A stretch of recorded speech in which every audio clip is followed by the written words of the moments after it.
Hello बच्चों, क्या हाल चाल, कैसे हैं आप लोग? अच्छे हैं? चलिए, अच्छे रहिए, स्वस्थ रहिए, पढ़ते रहिए। आइए स्टार्ट करते हैं। हमारा आज का सब्जेक्ट है ऑडिटिंग। ऑडिटिंग का एमसीक्यू क्वेश्चन आपके सामने अभी आ रहा है। ये 25 क्वेश्चनों का सीरीज है। कंटिन्यू आप लोग देखते रहिएगा, क्योंकि ऑल कॉम्पिटिटिव एग्ज़ाम जो कॉमर्स से रिलेटेड है उसमें आएगा। तो आइए, वीडियो को स्टार्ट करने से पहले मैं चाहूँगा कि जो भी चैनल पर हमारे नए हैं, चैनल को ज़रूर सब्सक्राइब करें, बेल आइकन पर प्रेस कर दें और अधिक से अधिक अपने फ्रेंडों को शेयर करें। वीडियो अच्छा लगे तो एक लाइक ज़रूर करें। तो आइए, वीडियो को हम स्टार्ट करते हैं। वीडियो को स्टार्ट करने में सबसे पहला हमारा क्वेश्चन आ रहा है। ध्यान ध्यान दीजिएगा। पहले मैं 30-30 क्वेश्चन बनाया था फर्स्ट एंड सेकंड में। थोड़ा सा टाइपिंग वगैरह में दिक्कत चल रही है, इसके वजह से मैं 25 क्वेश्चनों का सीरीज बना दिया हूँ। तो आइए 61 नंबर क्वेश्चन से। इसके पीछे के वीडियो को जानने के लिए वीडियो नंबर 1 मैंने लेक्चर 1 लेक्चर 2 को आप जरूर देख लीजिए। प्लेलिस्ट में सारा डिटेल दिया गया है, वहाँ से आप देख सकते हैं। तो 61 नंबर क्वेश्चन, आंतरिक अंकेक्षक सहायक होता है।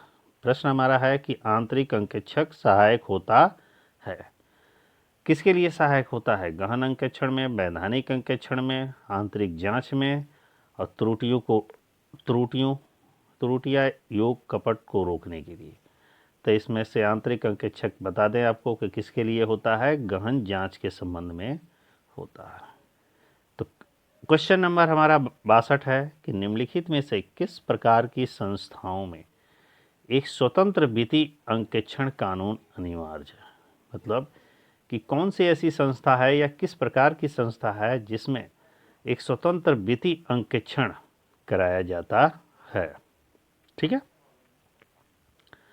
तो आपको बता दें कि इसमें चार ऑप्शन दिए गए हैं। ऑप्शन नंबर 1 में दिया गया है, क्या दिया गया है? कंपनी, साझेदारी फर्म, हिंदू अविभाजित परिवार, पंजीकृत फर्म। तो आपको मैं बता दूं कि जो इसमें कंपनी दिया गया है, साझेदारी फर्म दिया गया है, हिंदू अविभाजित परिवार एक पंजीकृत फर्म, ये चार ऑप्शनों में से वित्तीय स्वतंत्र वित्तीय अंकेक्षण जो कानूनी रूप से अनिवार्य है वो हमारा कंपनी के लिए है। तो ऑप्शन नंबर ए सही है। 63 नंबर क्वेश्चन में कह रहा है कि वर्ष की समाप्ति पर किए गए अंकेक्षण को कहते हैं। माने जब वर्ष समाप्त होता है तो उस समय कौन सा ऑडिट किया जाता है?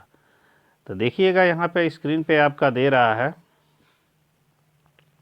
कि सामयिक अंकेक्षण, प्रमाप अंकेक्षण, अंतरिम अंकेक्षण एंड चालू अंकेक्षण। तो जब वर्ष समाप्त होता है उस समय हम सामयिक अंकेक्षण करते हैं। सामयिक मतलब वार्षिक अंकेक्षण कहा जाता है। ऑप्शन ए सही है। 64 नंबर क्वेश्चन में दे रहा है कि आंतरिक रोकथाम निम्न का अंश है। आंतरिक रोकथाम किसका अंश है? किसका दिया गया है? आंतरिक अंकेक्षण का। किसका? आंतरिक अंकेक्षण का और आंतरिक नियंत्रण का, वार्षिक अंकेक्षण का, प्रमाप अंकेक्षण का। तो जो हमारा ये आंतरिक रोकथाम है वो आंतरिक नियंत्रण का एक अंग है, भाग है, हिस्सा है, होता है। तो ऑप्शन बी सही है। 65 नंबर क्वेश्चन, एक लिखित योजना जिसमें किसी अंकेक्षण से संबंधित विस्तृत विवरण रहता है। मतलब वो कौन सा एक लिखित योजना है? लिखित योजना मतलब कि जिसमें ऑडिटर अपना पूरा डिटेल लिखता है, उसे क्या कहते हैं? तो दिया गया है ऑप्शन आपका अंकेक्षण कार्यक्रम, अंकेक्षण स्मरण पत्र, अंकेक्षण पुस्तिका। तो ये इनमें से कोई नहीं। तो ध्यान दीजिएगा, जब भी कोई ऑडिटर ऑडिट करता है तो ऑडिट करने से पहले एक प्लान करता है। प्लान का मतलब होता है योजना बनाता है, कार्यक्रम बनाता है कि हम किसी कार्य को कब, कैसे, किस ढंग से करें। तो लिखित योजना क्या कहलाती है? अंकेक्षण कार्यक्रम। इसलिए ऑप्शन हमारा ये सही है। अगला क्वेश्चन, वर्ष के अंत में किए गए अंकेक्षण को कहते हैं। वर्ष के अंत में किए गए अंकेक्षण को क्या कहा जाता है? आवधिक अंकेक्षण अभी पिछले क्वेश्चन में था। वर्ष के अंत में किए गए अंकेक्षण को आवधिक अंकेक्षण या इसी को सामयिक अंकेक्षण कहा जाता है। तो ये चारों ऑप्शनों में से पहला जो दिख रहा है, जो पहला हमारा दिख रहा है, क्या दिख रहा है? आवधिक अंकेक्षण। आवधिक अंकेक्षण को सामयिक अंकेक्षण भी कहा जाता है। ये ध्यान दीजिएगा, कभी कभी क्वेश्चन में नाम बदल के आ जाता है, तो इसको जरूर ध्यान दीजिए। ये तीनों नहीं होंगे, तो ऑप्शन ए हमारा सही है। 67 नंबर क्वेश्चन, आंतरिक निरीक्षण एक हिस्सा है। ध्यान दीजिएगा, आंतरिक निरीक्षण एक हिस्सा है। किसका हिस्सा है? आंतरिक अंकेक्षण का, वार्षिक अंकेक्षण का, आंतरिक नियंत्रण का, चालू अंकेक्षण का। तो इसमें ऑप्शन आपका सी सही है। आंतरिक नियंत्रण का हिस्सा क्या होता है आपका? आंतरिक निरीक्षण, ठीक ना, और आंतरिक एक अंकेक्षण होता है। ये दोनों किसका होता है? आंतरिक नियंत्रण के हिस्से हैं, पार्ट हैं, भाग हैं। तो ऑप्शन सी सही है। 68 नंबर क्वेश्चन, आंतरिक अंकेक्षण में कार्य क्षेत्र का निर्धारण किया जाता है। जो इंटरनल ऑडिट होता है उसके कार्य क्षेत्रों का निर्धारण किसके द्वारा किया जाता है? तो बता दें आपको, आंतरिक जो अंकेक्षण होता है यह संस्था के प्रबंधक द्वारा, किसके द्वारा? संस्था के प्रबंधक नियुक्त करता है कि भाई वो अपने हिसाब से काम अपनी संस्था में देखे कि हो रहा है कि नहीं हो रहा है, इसकी जांच करने के लिए प्रबंधक करता है। यह अंशधारी कंपनी उपयुक्त सभी नहीं होता। तो इस तरह ऑप्शन बी सही है। 69 नंबर क्वेश्चन, एक आंतरिक अंकेक्षण प्रहरी होता है। ध्यान दीजिएगा, प्रश्न कह रहा है कि एक आंतरिक अंकेक्षण प्रहरी होता है। प्रहरी का मतलब हितैषी होता है। किसका हितैषी होता है? तो बता दें कि जो आंतरिक इंटरनल ऑडिटर की नियुक्ति करता है, जो इंटरनल ऑडिटर की नियुक्ति करता है उसी के हित में वो ऑडिटर समझता है। तो वो किसका प्रहरी होता है? केवल प्रबंधकों का, न कि अंशधारियों का, न कि सरकार का, न कि बाहरी व्यक्तियों का। अगला क्वेश्चन हमारा है 70 नंबर 70, अंकेक्षण अनिवार्य है। बता दें कि अंकेक्षण किसके लिए अनिवार्य होता है? अंकेक्षण संयुक्त पूंजी वाली कंपनी, एकाकी व्यापार, साझेदारी, उपयुक्त सभी। तो इस सब के लिए ऑडिटिंग आवश्यक नहीं होता है, केवल संयुक्त पूंजी वाली कंपनी के लिए होता है। क्योंकि कंपनी चाहे कोई भी हो, सार्वजनिक हो, निजी हो, सबके लिए ऑडिट कराना अनिवार्य है। ऑप्शन ए सही है। 71 नंबर क्वेश्चन, वैधानिक अंकेक्षण अनिवार्य है। स्टेचरी ऑडिट किसके लिए अनिवार्य है? 4 ऑप्शन दिए गए हैं, सार्वजनिक कंपनी, निजी कंपनी, सार्वजनिक निजी दोनों कंपनी, सभी व्यापारिक संस्था। तो जो भी स्टेचरी ऑडिट होता है, चाहे वो किसी भी प्रकार की कंपनी हो, सार्वजनिक कंपनी हो चाहे निजी कंपनी हो, दोनों कंपनियों में वैधानिक अंकेक्षण अनिवार्य होता है। ऑप्शन सी सही है। 72 नंबर क्वेश्चन, एक कंपनी में आंतरिक अंकेक्षक की नियुक्ति की जाती है।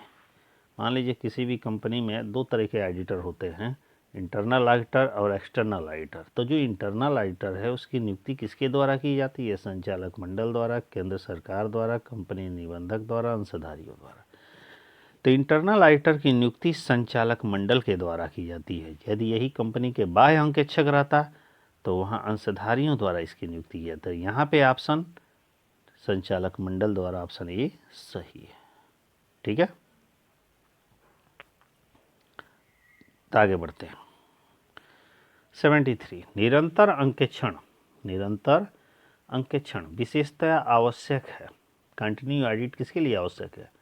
बैंकिंग कंपनियों के लिए, ठीक है, बैंकिंग कंपनियों के लिए, व्यापारिक कंपनियों के लिए, लघु संस्थाओं के लिए, निर्माणी संस्थाओं के। देखिएगा इसका ऑप्शन थोड़ा सा गलत टाइपिंग हुआ है। तो जो कंटिन्यू ऑडिट होता है वो खास तौर से बैंकिंग कंपनियों में किया जाता है। कंटिन्यू ऑडिट को चालू अंकेक्षण भी कहा जाता है। चूँकि इसमें ऑप्शन सी दिया गया है, ये ऑप्शन सी गलत है, आप लोग इसको करेक्शन कर लीजिएगा पढ़ते समय, टाइपिंग में मिस्टेक हुई है। तो बैंकिंग कंपनी के लिए। अगला 74 नंबर, आंतरिक अंकेक्षक को हटाया जाता है। ध्यान दीजिएगा, इंटरनल जो ऑडिटर होता है उसको किसके द्वारा हटाया जा सकता है? तो जिस ऑडिटर की नियुक्ति जो करता है उसी को हटाने का अधिकार भी होता है। तो इंटरनल ऑडिटर की नियुक्ति कौन करता है? प्रबंधक करता है। तो प्रबंधक ही इसको हटा सकता है, इसलिए ऑप्शन ए सही है। अब अगला 75, भारत में कंपनियों का अंकेक्षण सर्वप्रथम अनिवार्य हुआ। ध्यान दें कि भारत में सबसे पहले कंपनी का ऑडिट कब अनिवार्य किया गया? 1956 में। जिस समय कंपनी एक्ट बना था 1956, उसी समय से ऑडिटिंग भी कंपनियों के लिए अनिवार्य कर दिया गया। ऑप्शन डी सही। 76, आंतरिक निरीक्षण किया जाता है। किसके लिए किया जाता है? गहन अंकेक्षण में सहायता करने के लिए, गहन अंकेक्षण में सहायता करने के लिए, कपटों को रोकने के लिए, कपटों को खोजने के लिए, इनमें से कोई नहीं। तो कपट को रोकने के लिए, संस्था में किसी भी प्रकार की गलती त्रुटि न हो, तो उसको रोकने के लिए इंटरनल निरीक्षण, इंटरनल इंस्पेक्शन किया जाता है। बी सही। 77 नैतिक जांच कम करती है। नैतिक जांच किसको कम करती है? रूटीन चेकिंग जो होता है वो अंकेक्षण के कार्य को कम करती है, न कि उसके दायित्व को, न ही उस दोनों को, इनमें से कोई नहीं। तो ऑप्शन हमारा ये सही है, केवल अंकेक्षक का कार्य को कम करती है, न कि दायित्व को। 78 प्रबंध अंकेक्षण है।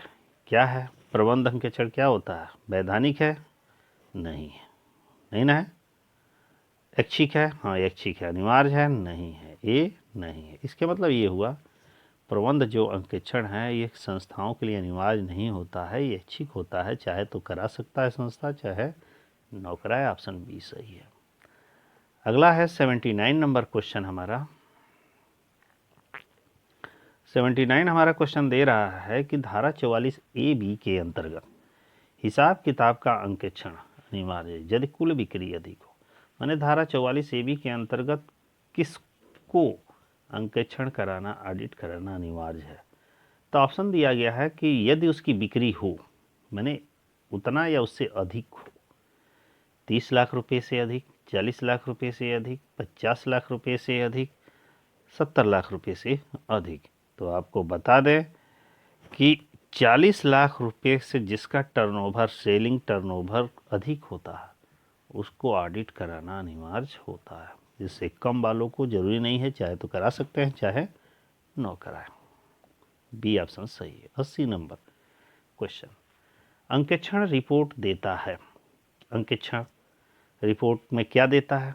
खातों की सत्यता पर, खातों की निष्पक्षता पर, खातों की वैधता पर उपयुक्त सभी। तो ध्यान दीजिएगा, ये चारों चीज ही एक अंक ऑडिट रिपोर्ट देता है।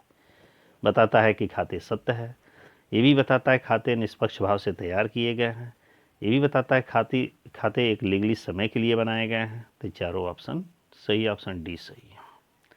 81 नंबर क्वेश्चन कहता है कि अंकेक्षण का उद्देश्य क्या नहीं है।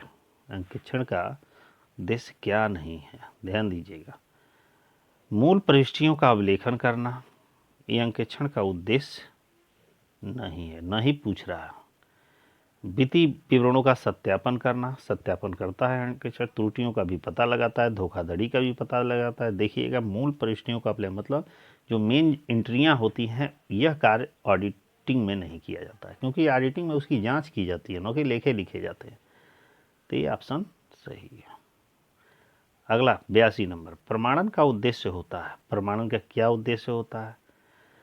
व्यापारिक लेन देनों की जानकारी प्राप्त करना, गैर व्यापारिक लेन देनों की जानकारी प्राप्त करना, उपयुक्त दोनों, उपयुक्त में से कोई नहीं। तो ये दोनों ही कार्य किया जाता है प्रमाणन में। प्रमाणन में लेन देनों की जानकारी के साथ साथ लेन देनों की सूचनाओं भी प्राप्त की जाती है। तो ऑप्शन सी सही है। 82 हो गया। 83 नंबर क्वेश्चन, विनियोजकों की सुरक्षा। विनियोजकों की सुरक्षा अंकेक्षण का कौन सा उद्देश्य है? ध्यान दीजिएगा, अंकेक्षण के बहुत सारे उद्देश्य हैं।